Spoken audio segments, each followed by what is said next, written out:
नमस्कार दोस्तों, बोलना भारत में आप सभी का स्वागत है। उत्तर प्रदेश में अभी एक बयान आया है इमरान मसूद की तरफ से। उन्होंने कहा है कि समाजवादी पार्टी जो 37 सीटें लेके आई, वो कहीं न कहीं कांग्रेस पार्टी के गठबंधन की वजह से उन्हें मिला और अखिलेश यादव को मुसलमान जो बोलने वाला नेता होता है, वो पसंद नहीं। ये तो उनका बयान था जो सब जगह वायरल है, सबको ये बात पता है उनके बयान को लेके।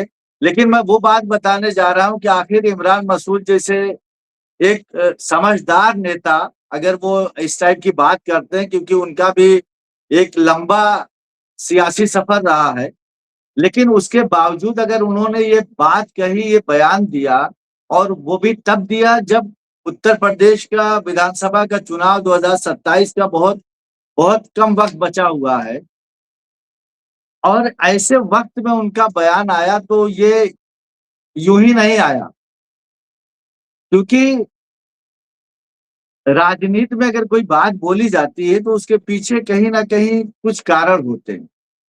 और आप ये देखिए कि अगर आज के परिदृश्य में इस चीज को समझा जाए, देखा जाए, तो कहीं ना कहीं ये लगता है कि ये क्या हो गया है इमरान मसूद को। अच्छा खासा गठबंधन चल रहा था, ठीक ठाक मामला चल रहा था, लेकिन उसके बावजूद इनका बयान आ गया।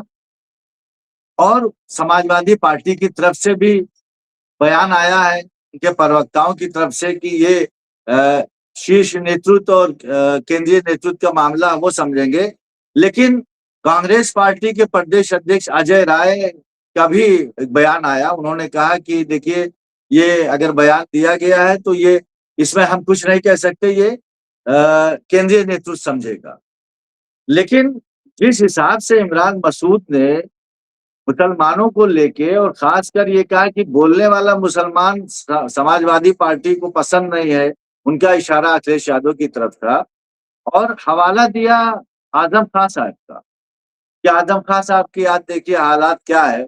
उन बोल रहे हैं कि उनको सजा मिल रही है, तो उनका कोई पुरसाने हाल लेने वाला नहीं। अब ये तो बात समझ में आती है यहाँ तक कि चलिए इमरान मसूद साहब की तरफ से बयान आया, लेकिन कांग्रेस का जो केंद्रीय नेतृत्व है अगर वो खामोश है, कोई इसकी सफाई में कोई बयान नहीं दे रहा है, तो ये एक सोचने वाली बात है। देखिए, मैंने कहा कि सियासत में कोई चीज ऐसे नहीं होती है।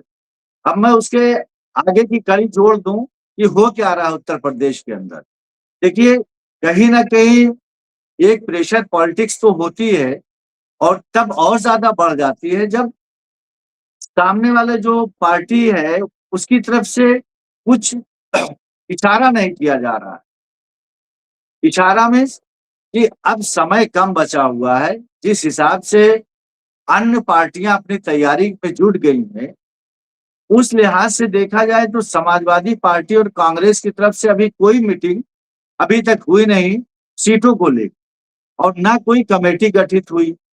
जैसे इससे पहले जो गठबंधन हुआ था उसमें कमेटी गठित हो गई थी, दोनों तरफ से एक पैनल बन गया था, और वो पैनल लगातार मीटिंगें कर रहा था और निष्कर्ष निकालता जा रहा था सीट दर सीट पे। लेकिन अब चूंकि अब समय कम बचा हुआ है और तैयारी भी हमें करना है, इसलिए ये बयान दिया गया। और उसके पीछे एक चीज और भी है जो प्रेशर पॉलिटिक्स की बात कर रहा हूँ। आप देखिए, राजेंद्र पाल गौतम जी लगाए गए हैं, प्रभारी बनाए गए हैं कांग्रेस की तरफ से। और राजेंद्र पाल गौतम एक जाटो वोट, जो वोट बैंक है उसको साधने के लिए, दलित वोट बैंक को साधने के लिए कांग्रेस ने लगा दिया। और समाजवादी मुसलमान जो है, एक बड़ा वोट मुसलमानों का समाजवादी पार्टी को जाता है।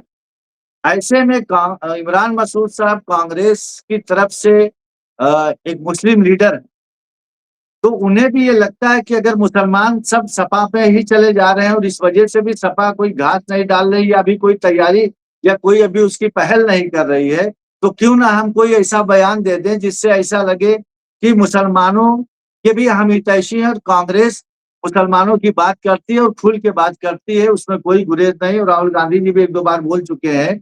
और पुराना वोट बैंक भी रहा है कांग्रेस का, इसलिए ये बयान दिया गया है कि इमरान मसूद की तरफ से कांग्रेस को साधा जा रहा है और राजेंद्र पाल गौतम की तरफ से दलितों को साधने की कोशिश की जा रही है। ये 2 चीज़ों का अगर मिला दिया जाए तो एक तरह से समाजवादी पार्टी को भी कहीं न कहीं घेरने की कोशिश हो रही है। तो अलग बात है कि ये जो पिछले वाले जो नेता हैं, जो सेकंड सेकंड क्लास की जो लीडरशिप है, उनकी तरफ से ये चीज़ें हो रही हैं। लेकिन जो अभी भी अपर क्लास लीडरशिप है, वो इसमें खामोशी बरत रही है। क्योंकि जहाँ तक अगर पुराना अनुभव देखा जाए, तो अक्सर ये देखा गया खासकर बिहार के इलेक्शन में कि समय रहते सीटों का बँटवारा कर लिया गया होता, तो शायद बिहार की राजनीति का चेहरा आज तस्वीर अलग बदली होती। लेकिन वहाँ तो नामांकन होने तक जो है सीटों का बँटवारा चल रहा था, जिसका खामियाज़ा बिहार में कांग्रेस और तेजस्वी यादव को उठाना पड़ गया। अब क्योंकि उत्तर प्रदेश में वो चीज़ ना दोहराई जाए, कोई कमी ना रह जाए, वक़्त से पहले चीज़ें तय कर ली जाएँ, इसी वजह से ये बयान दिलवाया गया है और मुझे ऐसा लगता है, इस वजह से भी बयान दिलवाया गया होगा कि चूँकि अखिलेश यादव अपने हिसाब से चीज़ों को साध रहे हैं और उनकी जो टीमें हैं वो लगी हुई हैं हर हर लिहाज से लगी हुई हैं। तो कांग्रेस को ये लगता है कि अगर ये अपनी तरफ से सारी मजबूती कर लेंगे और हम लोगों को ऐसे ही भ्रम में रखे रहेंगे, तो फिर आखिरी वक़्त में हम लोग क्या करेंगे? इसीलिए इलेक्शन आने से पहले ये चीज़ें करवाई जा रही हैं ताकि जो लोग सो रहे हैं वो जाग जाएँ।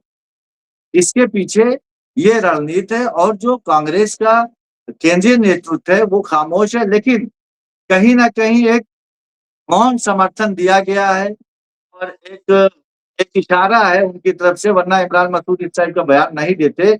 लेकिन ये कि अब देखना है कि अखिलेश जी की तरफ से क्या होता है और कितनी जल्दी इस पे कमेटी गठित होती है सीटों को लेके, क्योंकि ये अक्सर अफ़वाह फैलाई जा रही है या कहीं न कहीं से मीडिया के ज़रिए भी बातें होती हैं कि समाजवादी पार्टी कहती है हम बड़े भाई हैं, हमें सीटें ज़्यादा। इसी को लेके इमरान मसूद ने एक बात कही कि 2022 के इलेक्शन में आप तो 100 से ऊपर का आंकड़ा बड़ी मुश्किल से पार कर पाए, वरना आप तो वहीं सिमट गए थे। तब क्यों नहीं आप बड़े भाई बन गए थे?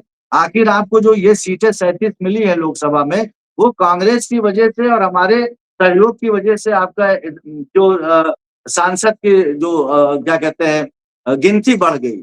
37 पे आप पहुँच गए, वरना ऐसे नहीं हो पाता। तो ये सब जो बयानबाज़ी चल रही है, एक तरह से जो वाक युद्ध चल रहा है, अगर केंद्रीय नेतृत्व इस पे लगाम नहीं लगाता है, तो ये जो आज शुरुआत हो रही है, ये एक बड़ी लड़ाई की शक्ल में ना चली जाए। ये इसके पीछे का सारा खेल ये है कि प्रेशर पॉलिटिक्स की जा रही है, ताकि वक़्त रहते अगर आपको गठबंधन करना है और नेक नियति, साफ नियति के साथ आगे बढ़ना है, तो आपको वक़्त रहते सीटों के बँटवारे को लेके या एक तैयारी को लेके कह देना चाहिए कि कांग्रेस की तरफ से ये सीटें इस पे आप लोग तैयारी करिए, इस पे हम लोग करते हैं। लेकिन एक कमेटी बैठनी चाहिए, इससे पहले के इलेक्शन में कमेटी गठित हुई थी, मुझे मालूम है कई राउंड की मीटिंगें चली थी, दिल्ली और लखनऊ मिला के। तो अब ये ज़्यादा नुकसान ना हो, इस वजह से इसको यहीं विराम लगाना चाहिए और दोनों पार्टियों के केंद्रीय नेतृत्व को इसमें आगे आके और इस स्थिति को सँभालना पड़ेगा। नहीं तो इसका खामियाज़ा 2027 में दोनों पार्टियों को भुगतना पड़ेगा और भारतीय जनता पार्टी इस फिराक में है, क्योंकि वो पूरी तैयारी में लग चुकी है और चुनावी बिगुल बज चुका है। राष्ट्रीय अध्यक्ष नितिन नवीन जी का दौरा हो चुका उत्तर प्रदेश का। माननीय मतलब मुख्यमंत्री जी लगातार दौरा किए जा रहे हैं जिलावार। तो इसलिए अब इसमें समय रहते इसका पटाक्षेप कर देना चाहिए, वरना बिहार वाला अंजाम ना हो जाए जैसा कि बिहार में बहुत बड़ा नुकसान उठाना पड़ गया। तो ये बात है, इसके यही सारी सियासत ये है जो बयान दिया जा रहा है। मुझे ऐसा लगता है कि दोनों पार्टियों के जो शीर्ष नेतृत्व है, वो इस पे ज़रूर फैसला करेगा। बहुत धन्यवाद, बहुत शुक्रिया।